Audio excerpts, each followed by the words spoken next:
All right, welcome to the deep dive. Our mission today is really specific.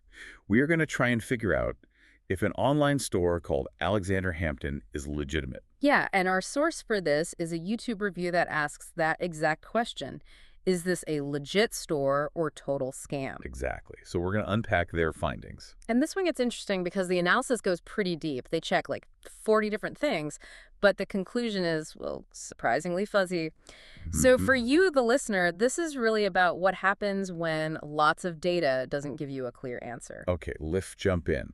So Alexander Hampton, what are we talking about here? What do they actually sell? It's a pretty broad online shop. The source says they have multiple types of different clothes, shoes, and then just many more items. So a general store. A general shopping site. Got it. And the review's methodology. They claim to be pretty thorough. Oh, yeah.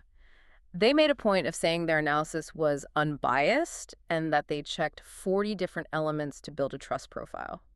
And what kind of elements are we talking about? Well, the usual stuff like where the website is hosted, its location, what tech it uses, but also some more advanced things like checking for hidden content. Hold on. Hidden content. What does that mean in this context? Why is that a red flag? That's a great question. It's a big one. Hidden content can be anything from, say, malicious code to tricky pricing that's not obvious to the user. I see. So when they check for that, they're basically doing a forensic sweep to see if the site is trying to do anything shady behind the scenes. It suggests they were serious about the tech side of things. Okay, so that sets the stage. A really rigorous 40-point check. So let's get to the numbers. What did all this research actually turn up? This is where it starts getting a little strange. The main number they focused on was the trust score. The site got a 61 out of 100. 61%. Wait, really? That seems low. Yeah. I mean, in school, that's a D, maybe a C minus. How did the source describe that score? They explicitly called it good. Good. Yeah. 61% is good. That's what they said. They also noted that the server performance was smooth, which led them to say it was probably just an average website. Okay, this is where it gets really interesting for me. You've got this supposedly unbiased 40-point analysis, smooth servers, a 61% score that they, for some reason, call good. The data is all there, very specific.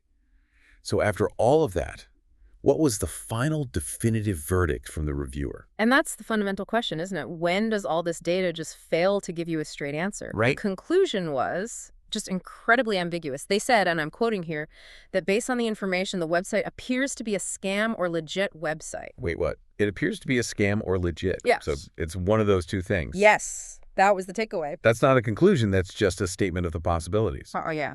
So they did all that work just to pass the decision entirely back to the viewer. Pretty much. They literally recommend that the viewer should make a right conclusion on the basis of mind value research. Mind value research. What does that even mean? I know, it's total jargon. It seems to mean, trust your gut.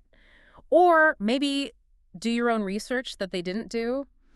But really, it's an admission that their whole 40-point check didn't produce a clear yes or no. So if we pull back and look at the big picture here, the review gives you all this granular data like that 61% score, but then it completely backs away from telling you what it all means. Exactly. They analyzed all the individual parts but refused to assemble them into a whole picture for you. It's a perfect example of how a metric, like a trust score, is almost useless without some solid context or interpretation. For sure. If 61% is good, what's bad? 50. And if 40 checks can't tell you if something is a scam, maybe the whole method is the problem. Absolutely. So we want to leave you with this final thought.